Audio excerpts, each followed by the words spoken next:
Selamat pagi untuk semuanya. Selamat datang di warung Najreng Mas Al yang paling murah dan enak, yang sudah dikenal di seluruh wilayah Piringan. Mari kita datang bersama-sama untuk Najreng dan mencobanya. Pasti penasaran dan ketagihan. Terima kasih. Wassalamualaikum warahmatullahi wabarakatuh. Lah, Ika. Lah, Ika. Kurang dawa. Lane dawa. Ayo. Lah, Ika.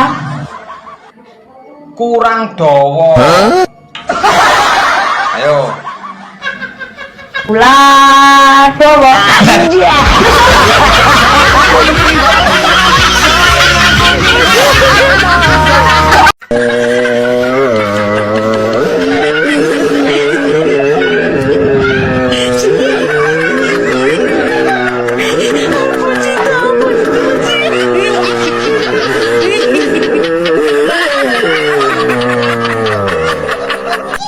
Makin tua, makin berisi, makin pulen, makin cihuy.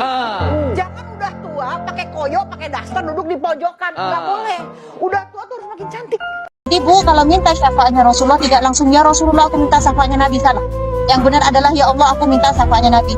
Jadi syafaat itu mintanya kepada Allah dulu ya Bu ya. Jadi nanti Rasulullah pun minta kepada Allah. Pada masa nanti kalau dapat syafaatnya Rasulullah, insya Allah kita minum di telaga Rasulullah SAW. Dan berdoanya Bu hanya kepada Allah semata ya Bu ya. Tidak boleh kepada Rasulnya. Kepada Rasulnya kita cukup salam saja ya Bu ya. Kita semuanya minta hanya kepada Allah ya Bu ya. Ibu nanti banyak orang yang mau syafaat tiang-tiang, cari tiang Aisyah, cari tiang apa taubat, jangan ikutan Bu ya. Banyak orang yang meratap-meratap di situ, tidak boleh ya Bu ya, tidak boleh ya Bu ya. Niat itu Bu ya, kita niatnya di sana beribadah kepada Allah. Banyak Bu orang yang ngusap-ngusap sama. Jadi Bu kalau Ibu ngusap saja nggak apa-apa. Tapi kalau Ibu ngusapnya buat apa berkah itu nggak boleh ya Bu ya. Karena di sana itu tidak ada berkahnya Bu, hanya Allah yang ngasih berkah. Patriot proklamasi sedia berkorban untukmu, rakyat Pancasila dasar negara, rakyat adil babur sentosa, pribadi bangsaku, ayo maju maju, ayo maju maju, ayo maju maju. Kulo malah meriang rong minggu ora mari-mari. Badane panas ngombe parasetamol mboten mantun. Bengi gelibagan mboten saged turu, sirah mumet kunang-kunang, badan pada sakit, balunge pada lara, persis kaya ciri-cirine wong ora duwe duit.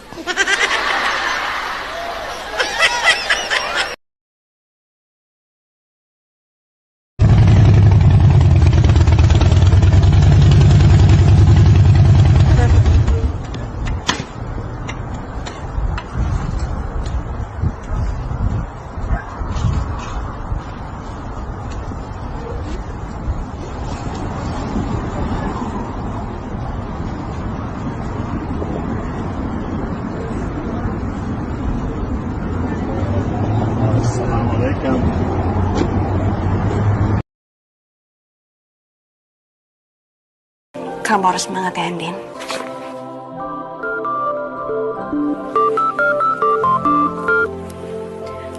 Halo? Halo, punten, iya laras sarang Neng Andin? Iya, dengan saya sendiri. Iya, abi teh kawiatan sahur di Pak RW, Neng Andin teh kenging beas bansos manawi peryogi gitu. Iya, saya mau ke... Oh, mohon atuh kantenan narik itu mah ke kelurahan nyandak fotokopi KTP sareng fotokopi kakak, tah sareng KTP Mas Al anu aslina dicandak nya kade ka kantun. Iya, siap, nanti saya ke sana ya. Mohon, mangga sok diantos pisannya saureukeun we di RT 0 genep RW 03 kitu nya. Mohon RT Dedi, mohon. Oh, siap. Makasih ya. Sami Neng Andin sami salam ka Bapak Alnya mohon. Di Dede gitu, Dede Cakil mohon. Assalamualaikum. Al-Quran yang kita baca sejak kecil, dari mulai terbata-bata kita membacanya sampai akhirnya lancar, bahkan banyak ayat dan surat yang kita hafal. Tetapi karena kesibukan kita, perlahan Al-Quran kita abaikan. Karena HP di genggaman tangan, Al-Quran kita tinggal tanggalkan. Padahal bukan HP kita, bukan kesibukan kita yang akan memberi syafaat di hari kiamat kelak, tetapi Al-Quran. Rasulullah bersabda yang artinya, bacalah Al-Quran, karena ia akan datang di hari kiamat memberi syafaat kepada pembacanya.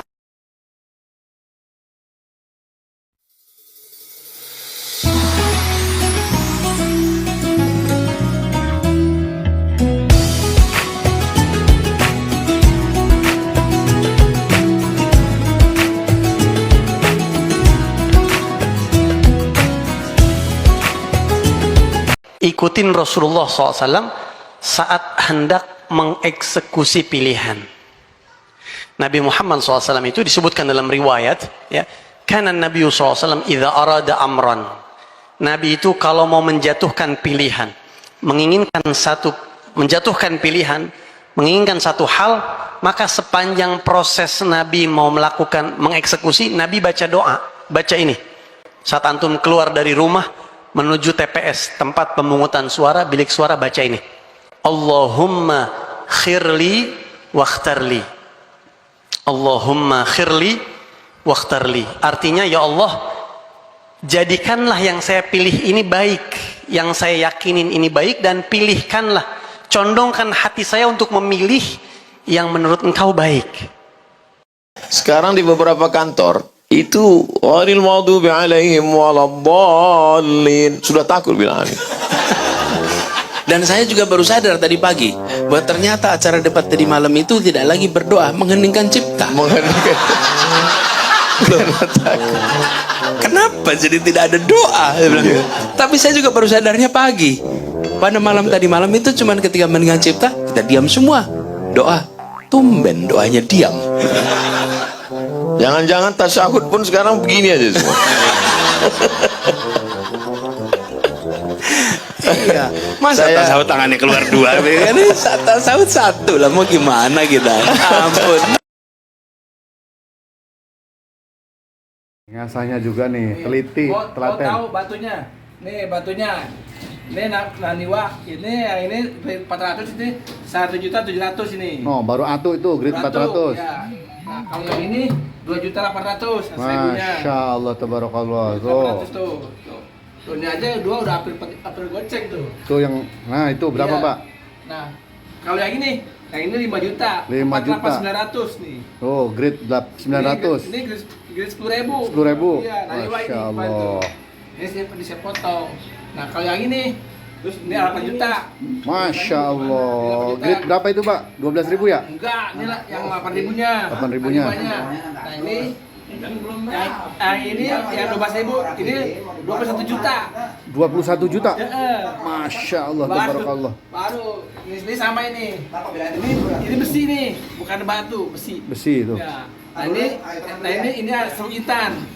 Seru intan. Nah, sebut intan. Nah, ini sama nih 21 juta juga. Masya Allah. Nah, baru jadi tukang asah. Iya, baru tukang asah. Makanya ke leher sapi langsung nyangkut ini. Iya. Luar biasa. Kemarin udah dites sama beliau tuh. Nah, saya sendiri yang ngerasain. 1,2 ton langsung nyangkut ke leher.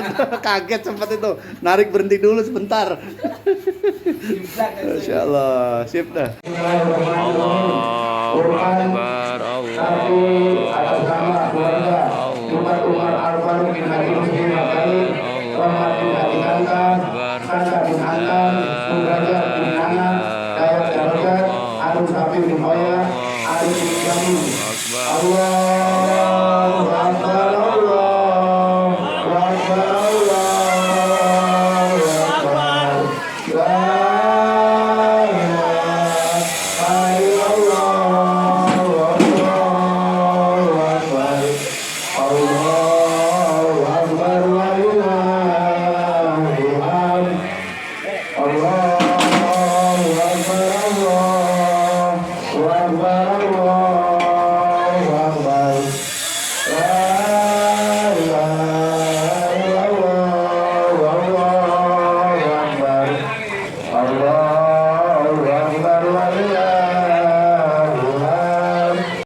وحده لا شريك له له الملك وله الحمد وهو على كل شيء قدير إن الحمد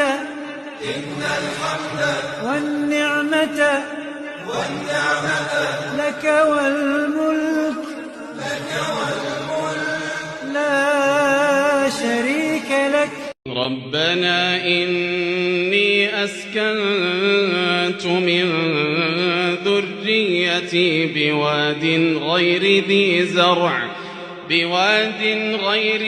زرع عند بيتك المحرم ربنا ليقيموا الصلاة فاجعل أفئدة من الناس تهوي إليهم ربنا ليقيموا الصلاة فاجعل أفئدة من الناس تهوي إليهم وارزقهم من الثمرات لعلهم يشكرون. Terus hari Sabtu. Oke. 3 Juni. Ojo ngicak anu Cak, ojo ngicak kabel Cak. Kong. Enggak ada orang ya, titipan. Oh wes, kosong ya. Ini lho deal Pak Haji. 1158. Wes. Sik tak cedekne. Oke. Oh tenange 1160 iku wes. Akhirnya satu yang membuat tersadar kalau fenomena tongkrongan Citayam menjadi pengingat bahwa hakikatnya kitalah yang abai dan lalai. Ternyata banyak sekali anak-anak muda yang belum tersentuh ilmu sholat, hingga untuk mengucap niat saja mereka gelagak. Tapi lihatlah wajah-wajah mereka polos, mereka nggak tahu apa-apa karena kita nggak ada pengajaran Islam yang sampai pada mereka. Mereka generasi baru yang harusnya membuat kita malu. Karena kita yang akunya cerdik cendekia soal agama lebih memilih sibuk berdebat Asy'ariyah versus Taimiyah, lalu lupa menengok anak-anak muda yang sudah nggak tahu doa iftitah. Kita yang merasa hebat beragama menjegal satu sama lain, menggagalkan kajian dengan motif-motif yang lalim. Atau kita yang sibuk bernarasi radikalisme membuat remaja ketakutan untuk taat. Lalu kita sesumbar nggak ada Islamophobia di Indonesia karena semuanya masih bisa sholat katanya. Dan kita yang lebih memilih bertarung, aswaja melawan salafi, salafi melawan aswaja, yang keduanya saling menegasikan dengan cara-cara membubarkan atau mentahdir, membidahkan. Ayo kita rehat. Mari lihatlah anak-anak kita, generasi muslim yang banyak, yang mereka hari ini berebut tempat, berdesak selfie, rela tidur di jalanan hingga pagi, menyoraki banci, dan banyak dari mereka meninggalkan sholat. Mereka lahir dari rahim ibu muslimah yang mereka nggak tahu soal cara hidup Islam yang memuaskan akal, menenteramkan hati dan sesuai dengan fitrah manusia, bukan karena mereka nggak mau. Nggak ada yang sampai ke hadapan mereka dengan baik. Sekalinya ada, hanya bercanda atau bergaya penghakiman dan memvonis jahanam. Allahu Akbar. Mereka perlu bimbingan mengurai kebenaran pencipta. Mereka perlu tahu rasionalnya menyembah yang esa, dan juga kenikmatan ketika menghamba. Dan itu sebetulnya tugas kita. Tapi kadang kita yang gak serius. Allah ya Rabbi, maafkan kami. Siratal ladzina an'amta 'alaihim لا تقف يا أخي لا تقف. صراط الذين أنعمت عليهم غير المغضوب عليهم، هذه آية واحدة عند حفص افتح المصحف وانظر. صراط الذين أنعمت عليهم غير المغضوب عليهم ولا الضالين. وهذه مناسبة أن أنبه جميع من يسمع كلامي، لا تقولوا على رواية حفص صراط الذين أنعمت عليهم وتقفوا ثم تبدأوا غير المغضوب، غير مجرورة آخرها كسرة، لا يبدأ بمجرور إلا أن يكون رأس آية، لكن هذه ما هي رأس آية عند حفص. انتبهتوا كيف؟ افتحوا المصحف وانظروا. فلو ضاق نفس الإنسان ماذا يفعل؟ يفعل هكذا: صراط الذين أنعمت عليهم غير المغضوب عليهم ولا الضالين. انتبهت كيف؟ تفضل. Nestapa tanpa khilafah, keruntuhan khilafah pada 28 Rajab 1342 Hijriah atau 3 Maret 1924 berdampak luas terhadap nasib umat. Palestina yang dilindungi oleh Khilafah Utsmaniyah akhirnya jatuh ke tangan Zionis. Pada 1930-an, imigran asal Yahudi mulai memasuki Palestina dan mengusir penduduk aslinya. Akhirnya pada Mei 1948, secara resmi negara Israel dideklarasikan di atas tanah Palestina. Sejak itu, pengusiran dan pembantaian terjadi secara besar-besaran terhadap warga Palestina. Dan kini saudara kita di Gaza masih bertahan dalam gempuran Zionis. Semua berjuang sendiri-sendiri tanpa ada pelindung dan penjaga mereka. Padahal jumlah kaum muslimin hari ini amat banyak, 2 miliar di seluruh dunia. Kekuatan militer beberapa negara muslim pun diperhitungkan dunia. Namun, akibat belenggu paham nasionalisme, umat jadi seperti tidak berdaya, persis seperti yang telah diingatkan Nabi SAW. Hampir saja bangsa-bangsa kafir mengerubuti kalian umat Islam, sebagaimana mereka mengerubuti makanan yang berada di dalam piring. Seorang laki-laki berkata, apakah kami waktu itu sedikit? Beliau menjawab, bahkan jumlah kalian pada waktu itu sangat banyak, namun kalian seperti buih di lautan. Hadis riwayat Abu Dawud.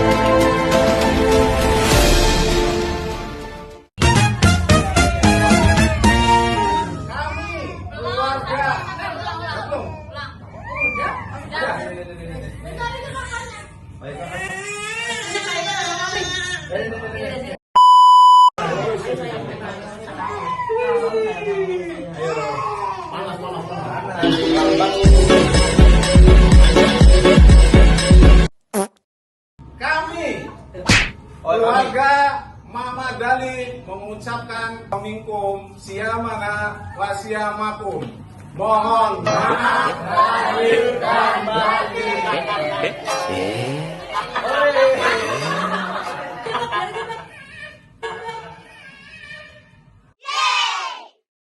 Mohon maaf lahir dan batin. Yoho.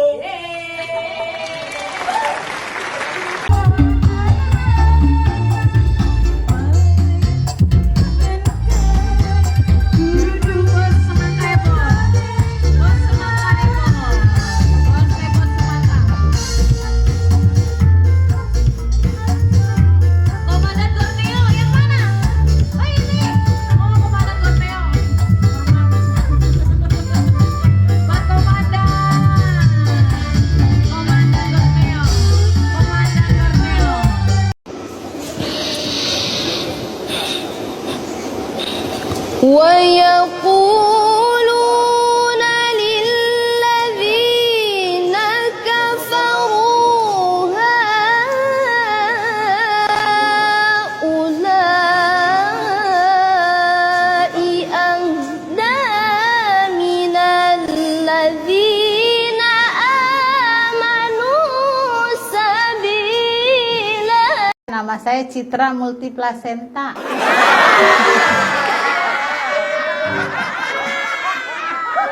Anak saya banyak, Po. Ada 5. Rupa-rupa warnanya. Saya tuh orang miskin. Ya, saya orang miskin. Saya suka dikatain sama tetangga. Katanya, ih, gunting mulu sih, kayak kucing, doyan banget. Maksudnya bukannya doyan. Kan kalau nolak dosa ya. Nawarin dapat pahala. Soalnya ya, Pak Alpa, laki saya supir truk. Jarang pulang. Kali pulang saya ember. Duit. Cuciannya. Jadi saya ini janda nih ya. Janda 2 minggu sekali. Ada yang mau nyerepin nggak nih kameramen? Ada yang mau nyerepin. Wah, nyerepin wah kameramen. Kalau kata orang zaman dulu kan banyak anak banyak rezeki. Betul. Yang sekarang banyak anak banyak KJP. Lahiran BPJS. Santunan. Bansos setiap bulan. Nikmat mana yang kau dustakan? Makanya ya, saya biar miskin saya bangga. Gini-gini saya piaran pejabat tahu. Jawab apa, Po? Apa, Po? Pasal 34 ayat 1, fakir miskin dipelihara oleh negara.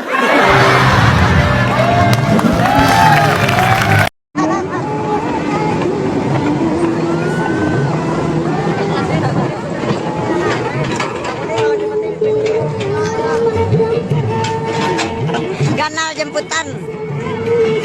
Eksa. Iya. Pemain kita. Itu dia pemain.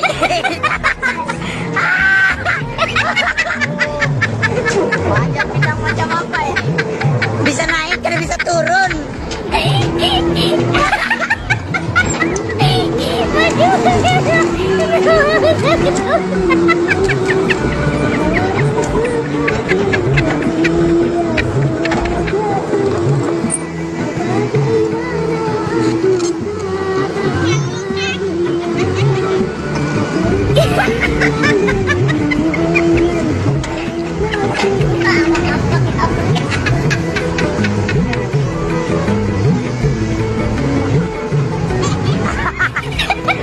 Dacon.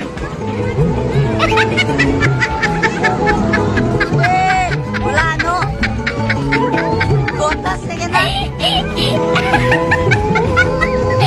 Foto bola. Halo, foto. Asik jemputan.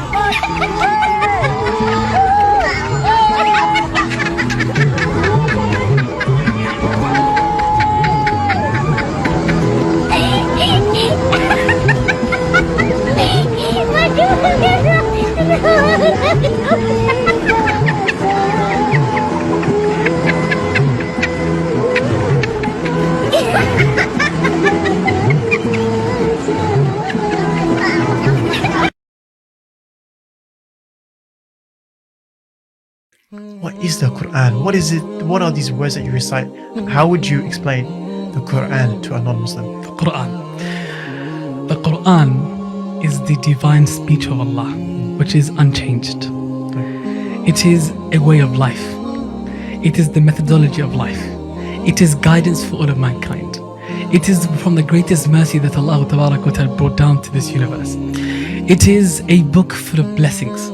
Rather, when we follow it and live by it, we'll attain those blessings. It is a challenge that Allah Ta'ala challenged all of mankind and jinkind with, to produce anything like it, and they never shall ever be able to do so. It is the most eloquent speech. It is the speech that you never get tired of reading and reciting. Rather, the more you recite it and you repeat it, the more beautiful it becomes. It is a speech that addresses the hearts. Not only addresses the hearts, but transforms the hearts. It is the speech that overpowers the limbs and makes the limbs submit, like it did to the Arabs of the Arabian Peninsula when they heard the Quran. It's the speech that changed the face of this universe, right?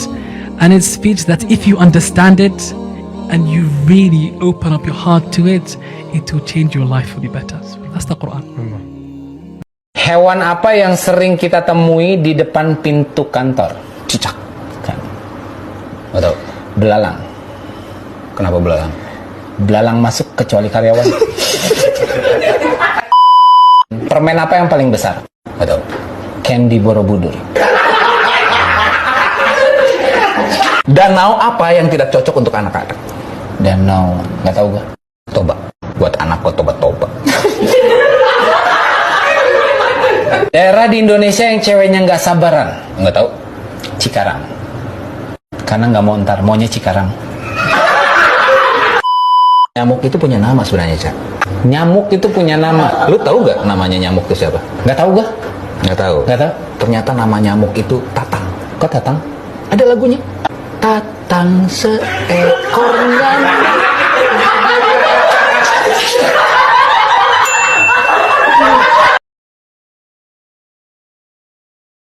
Dalam Al-Quran Allah tidak memuji orang yang di masjid terus, yang baca Quran terus, yang zikir terus, tidak.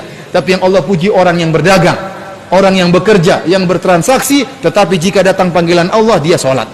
Para lelaki yang mereka berdagang, mereka bertransaksi, tetapi perdagangan mereka dan transaksi mereka tidak melalaikan mereka dari mengingat Allah, dari sholat. Ini yang Allah uji, Allah puji orang-orang seperti ini. Kenapa mereka hebat? Mereka harus cari rizki. Kenapa? Karena mereka punya tanggung jawab untuk ngurus anak dan istri. Mereka harus bekerja. Kenapa? Mereka ingin menafkahi orang tua mereka. Tetapi pekerjaan tersebut tidak melalaikan mereka untuk sholat. Kata Allah, tidaklah aku ciptakan jin dan manusia kecuali untuk beribadah kepadaku. Aku tidak minta rizki kepada mereka. Dan aku tidak minta mereka memberi makan kepadaku. Innallahu war-razzaq. Justru Allah yang beri rizki. Nah, kalau anda berusaha dan tidak lupa beribadah kepada Allah, yakinlah anda akan dijamin rezekinya oleh Allah Subhanahu wa ta'ala.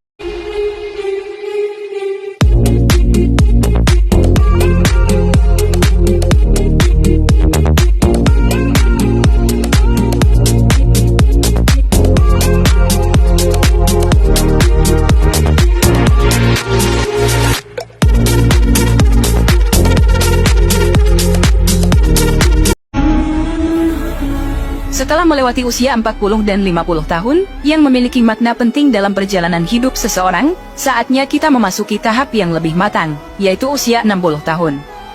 Nabi Muhammad bersabda, jika datang hari kiamat maka akan diseru, di manakah orang-orang yang berusia 60 tahun? Dalam Islam, usia ini dianggap sebagai tonggak penting yang menandai kematangan rohani, yang perlu diperhatikan dengan serius. Mari kita telah lebih lanjut mengenai pentingnya usia 60 tahun dalam perjalanan kehidupan seseorang. Perlu diingat bahwa umur umat Nabi Muhammad rata-rata singkat, hanya antara 60-70 tahun. Sebagaimana sabda beliau, umur umatku antara 60 hingga 70 tahun, dan hanya sedikit orang yang bisa melebihi usia tersebut. Dalam hadis lain Rasulullah menjelaskan, barang siapa yang diberikan usia 60 tahun oleh Allah, maka Allah tidak lagi menerima alasan-alasannya.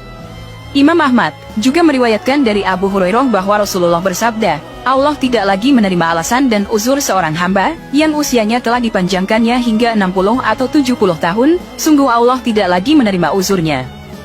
Dalam usia ini, seseorang sudah melalui berbagai fase kehidupan dan menghadapi banyak pengalaman. Mereka telah mengumpulkan pengetahuan dan kebijaksanaan dari perjalanan hidup mereka. Oleh karena itu, usia 60 tahun menjadi waktu yang tepat untuk meningkatkan kualitas ibadah dan kembali kepada jalan Allah. Dalam kehidupan Rasulullah, beliau menjadi nabi pada usia 40 tahun, dan kebanyakan para nabi juga diutus pada usia yang serupa. Namun, umat setelah zaman Nabi Muhammad memiliki usia yang lebih pendek, yaitu sekitar 60-70 tahun. Dalam pandangan Islam, usia lanjut bukanlah suatu beban atau kesia-siaan, tetapi merupakan kesempatan yang berharga untuk semakin mendekatkan diri kepada Allah. Allah memberikan perlindungan khusus kepada orang yang mencapai usia 60 tahun. Dalam sebuah hadis Rasulullah bersabda, bahwa Allah memberi rezeki inabah kepada seseorang ketika usianya mencapai 60 tahun. Di usia ini, seseorang harus memperhatikan kualitas ibadahnya, menggali lebih dalam ajaran agama, dan mendekatkan diri kepada Allah dengan amal syolih. Semakin tua seseorang, semakin dekat pula ajalnya. Oleh karena itu, di usia 60 tahun, seseorang harus berusaha untuk memperbaiki diri dan meningkatkan ibadahnya. Dalam Sahih Bukhari, terdapat suatu riwayat yang menyebut bahwa Allah menangguhkan umur seseorang hingga 60 tahun, sebagai kesempatan untuk meminta maaf. Hadits ini diriwayatkan dari Abu Hurairah yang mengatakan bahwa Rasulullah bersabda, Allah telah banyak memberi kesempatan meminta maaf kepada seseorang yang dia tangguhkan ajalnya, hingga mencapai umur 60 tahun. Meskipun usia lanjut mungkin membawa keterbatasan fisik, namun tidak ada batasan bagi kualitas ibadah dan ketaatan seseorang kepada Allah. Dalam Islam, kualitas ibadah dan ketaatan tidak diukur dari usia atau kekuatan fisik, tetapi dari keikhlasan dan ketulusan hati. Mencapai usia 60 tahun juga memberikan kesempatan untuk merenungkan perjalanan hidup dan memperbaiki diri. Seseorang dapat melihat apa yang telah dilakukan di masa lalu, mengoreksi kesalahan, dan memperbaiki hubungan dengan Allah dan sesama. Usia lanjut bukanlah akhir dari perjalanan hidup, melainkan saat yang penting untuk mengakhiri hidup dengan husnul khotimah. Dalam pandangan Islam, umur manusia di dunia adalah ujian, dan akhirat merupakan tujuan akhir. Oleh karena itu, di usia 60 tahun, seseorang harus memfokuskan diri pada persiapan menghadapi akhirat, dengan meningkatkan ibadah, memperbanyak amal kebaikan, dan memohon ampunan kepada Allah. Pada usia 60 tahun, Allah memberikan karunia berupa kembali ke jalannya. Pada usia 70 tahun, penduduk langit menyukainya. Pada usia 80 tahun, Allah menetapkan kebaikan-kebaikannya dan menghapuskan keburukan-keburukannya. Pada usia 90 tahun, Allah mengampuni dosa-dosanya yang terdahulu dan yang akan datang, dan memberinya izin untuk memberikan syafaat bagi ahli baitnya. Hal ini dicatat di langit bahwa dia adalah tawanan Allah di buminya. Dalam perjalanan hidup manusia, ajal atau kematian adalah suatu kepastian yang tidak dapat dihindari. Allah berfirman dalam Al-Quran Surah Ali Imran ayat 185, setiap yang berjiwa pasti akan menemui ajalnya. Menyadari akan takdir ini, malaikat maut sebagai utusan Allah, memberikan peringatan kepada manusia untuk mempersiapkan diri menjelang ajal, terutama ketika sudah memasuki usia 40, 50, dan 60 tahun. Dalam kitab Ru'uduh Al-Mustaqwa'at Tarik ila Al-Malik Al-Hollak karya Abul Faraj Ibnul Jauzi, diungkapkan bahwa malaikat maut menyampaikan seruan kepada manusia ketika usia mereka memasuki 40 tahun. Malaikat maut menyerukan, hai orang-orang yang telah berumur 40 tahun, inilah saatnya kalian mengambil bekal, selagi kalian masih berakal, anggota-anggota tubuh kalian masih kuat perkasa. Hati-hati, jangan minum air, sudah airnya dari kulkas, ya, airnya banyak, dingin banget, dihabisin sekaligus. Anda akan sakit, liver Anda akan lemah, esoknya Anda sudah lemes. Makanya Nabi bersabda dalam hadits diriwayatkan Suyuti dengan sanad yang sahih, "Massu al-ma' masran wa la ta'ubbul ma'abban fa inal kibat liman ya'ubbul ma'abban." Ya, minumlah air perlahan-lahan, jangan sekaligus. Karena orang yang kena penyakit liver itu karena minum air sekaligus. Kita puasa dari sahur sampai buka, katakan 12 jam, 14 jam, tubuh kita panas. Ketika sedang panas-panasnya, jangan langsung minum air. Dinginkan dulu, makanya dikit-dikit aja. Ya, panas yang terlalu kuat langsung didinginkan, akhirnya apa? Rusak liver. Ya, makanya ajib. Ketika permisi disebutkan Muqayyim, selepas olahraga jangan langsung minum. Selepas hubungan intim jangan langsung minum. Itu panas semua tubuh. Selepas puasa jangan langsung minum. Kalaupun minum nggak dapat kurma, dikit-dikit hasa-hasawatin min ma. Nggak usah nafsu, minum kolok, masukin. Nah, akhirnya livernya lemah. Nggak heran kalau kita lemas, sebenarnya kita banyak apa? Pola kita yang salah. Nah, ini yang perlu diperhatikan ya. Ada 3 penyakit bangsa kita yang agak kronis sekarang ini. Pertama kudis, yang kedua kurap, yang ketiga kutil. Sumber penyakit ini satu, kuman. Kudis kurang disiplin, kurap kurang rapi, kutil kurang teliti. Sumbernya kuman, kurang iman. Ini ilmu tak-atik namanya. Enggak usah tanya sumbernya apa. Kudis kurang disiplin. Kita ini bangsa yang rendah disiplinnya di semua bidang. Di bidang ekonomi kita sudah jatuh jadi bangsa yang konsumtif. Iklan cuma ngedidik kita, belilah, makanlah, pakailah, minumlah. Minumlah, belilah, makanlah, pakailah. Nggak ada seruan bikinlah, tanamlah, bikinlah. Korupsi agak sulit diberantas kalau petinggi kita disiplinnya takut atasan, bukan takut Tuhan.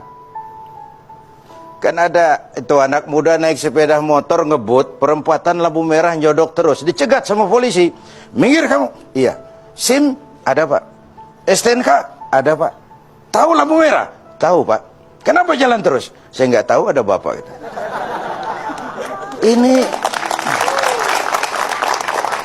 Ini jawaban kuman, ini kurang iman. Yang kedua kurap, kurang rapi. Kita ini bangsa yang lemah manajemennya, sering amburadul birokrasinya. Kita bisa bangun masjid tapi lemah memanage masjid. Berapa banyak rumah sakit Islam akhirnya jadi rumah Islam sakit? Berapa banyak sekolah-sekolah yang kita bangun nasibnya la yamutu wa la yahya, tidak bermutu karena kurang biaya.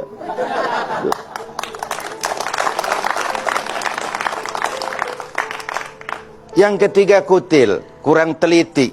Masyarakat kita ini cepat heran, gampang kagum. Masyarakat mall, senang bungkusan tapi lupa isi. Inilah gejala abad entertain. Orang pandai membangun citra dan masyarakat kita seperti daun kering. Gampang dikumpulin, sulit diikat, berisik, gampang dibakar.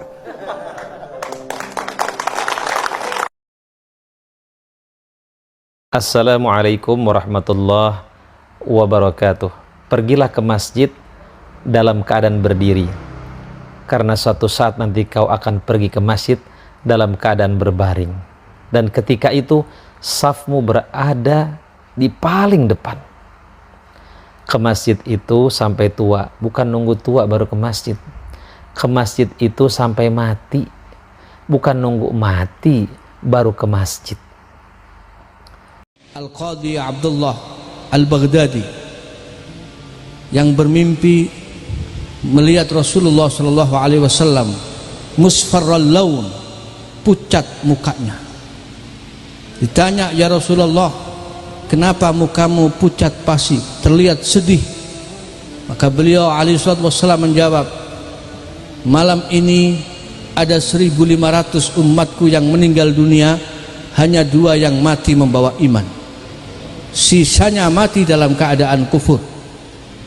Kemudian yang mimpi bertanya, "Ya Rasulullah, kami yang banyak berbuat dosa, apa yang harus kami amalkan agar kami tetap terjaga iman kami sampai kami kelak mati?" Maka Rasulullah memberikan 1 lembar kertas. Bawa kertas ini, baca tulisannya. Siapa saja yang membacanya kemudian menukilnya dan menyampaikan kepada orang-orang yang ada di sekitarnya, lalu disampaikan dan disebarluaskan, fahuwa minni, maka dia termasuk golonganku. Dan siapa yang mengetahuinya tapi tidak mau membacanya dan tidak menukilnya, tidak menyampaikan kepada orang lain, fa ana bari'un minhu wa huwa bari'un minni, maka saya terbebas dari dia dan dia terbebas dari saya, tidak akan dapatkan syafaat saya. Maka Al-Habib Abu Bakar mengatakan, baca ini setiap hari dan baca khususnya di setiap majlis di mana banyak umat Islam kumpul seperti ini. Maka pagi hari ini dalam rangka meniatkan diri untuk menguatkan iman kita, menguatkan akidah kita, mari kita baca zikrul jalalah dan kemudian kita jadikan wirid setiap hari.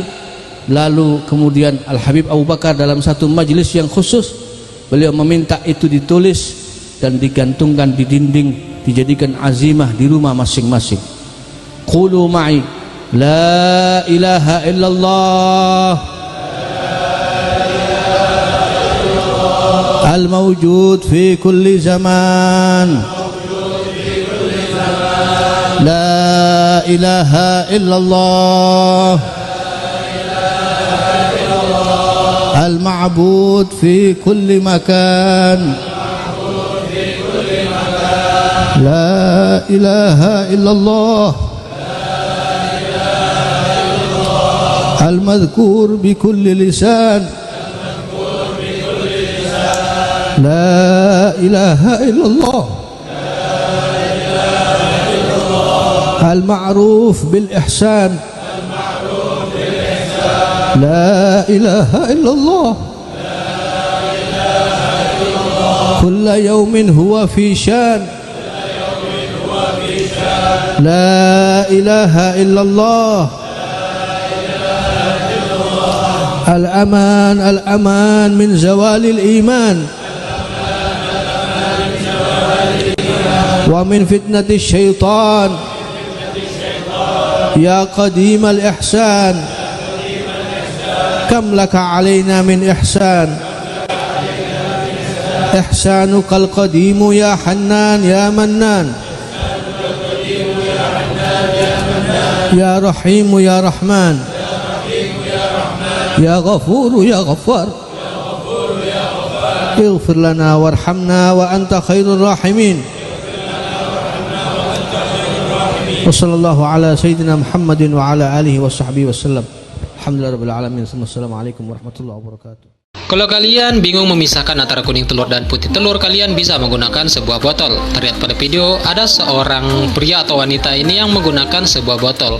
Tinggal mengempeskan botol itu dan diarahkan ke kuning telur. Setelah itu kuning telurnya akan otomatis terhisap tanpa putih telurnya ikut. Keren banget.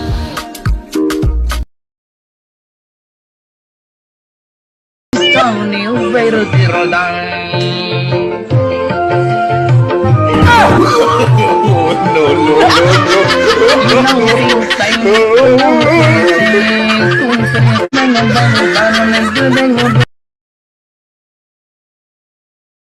Ya, yang menyebabkan usus kita ini lengket dan kotor itu gula dan tepung, Pak. Jadi untuk usia-usia Bapak di atas 40 tahun sudah jangan makan roti, Pak. Ini pesan saya. Boleh makan daging, boleh, Pak. Jangan takut sama daging, tapi yang tidak boleh justru roti. Bagaimana supaya tidak kena stroke, jantung, kanker dan sebagainya, dan bagaimana cara pengobatannya, itu yang paling penting. Tolong dicatat, ini penting. Jadi bagaimana cara mencegahnya, Dok? Yang pertama, mulai hari ini jangan makan malam. Makan sate boleh, daging kambing boleh, yang penting jangan berlebihan dan jangan dimakan lebih dari jam 7 malam. Tolong catat. Yang kedua, jangan tidur larut malam. Batasan tidur jam berapa? Setengah 11. Jangan lewat dari jam 11 baru tidur. Liver kita akan rusak. Yang ketiga, air putih dijaga 2 liter sehari. Ya, boleh minum kopi, tapi yang penting dari pagi sampai maghrib 2 liter air sudah masuk. Malam mau tidur jangan banyak-banyak minum, seteguk 2 teguk saja. Jadi kalau mau tidur jangan sampai 2 gelas, rusak ginjalnya malah, Pak. Cukup seteguk 2 teguk, sekedar membasahi kerongkongan. 3. Langkah keempat, puasa, Pak. Lakukan puasa secara rutin.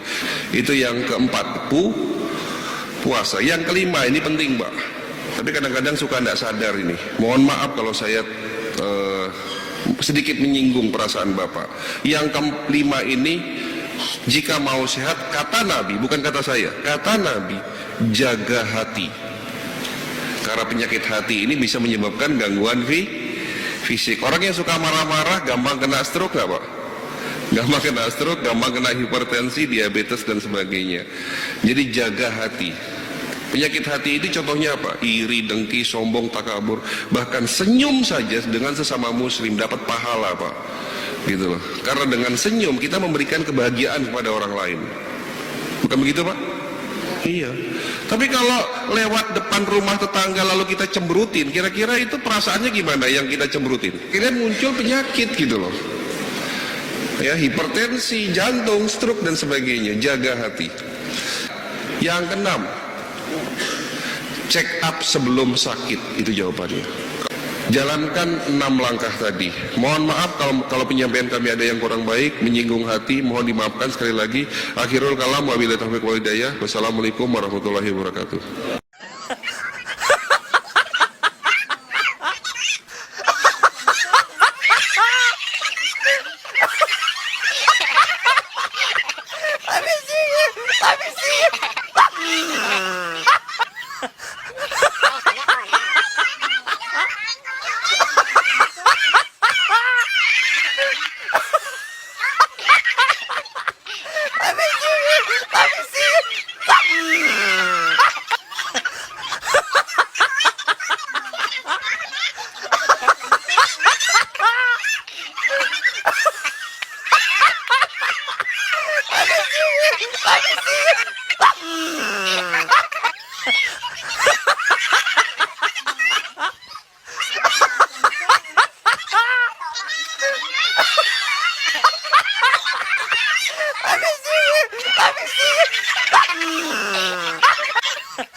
mulai muncul.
Banyak grup WA tapi gak saling sapa. Di grup malah sepi kayak tempat uji nyali. Ngomen pada gengsi paling cuman ngintip story. Jarang ngasih kabar pada gengsi komentar.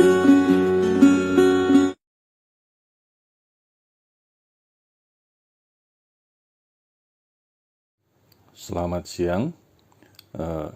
Ini saya sharing salah satu cara atau teknik untuk mengecek apakah otak kita ini mempunyai risiko stroke yang lebih tinggi dibandingkan orang lain atau tidak. Ya, caranya adalah pertama, jari telunjuk letakkan di atas jari tengah. Ya, kemudian jari manis pertemukan dengan ibu jari. Ya, setelah itu Anda gerakkan kelingkingnya seperti ini. Kalau kelingkingnya mudah bergerak ya, tanpa halangan seperti ini, artinya kita lebih jauh tidak berisiko.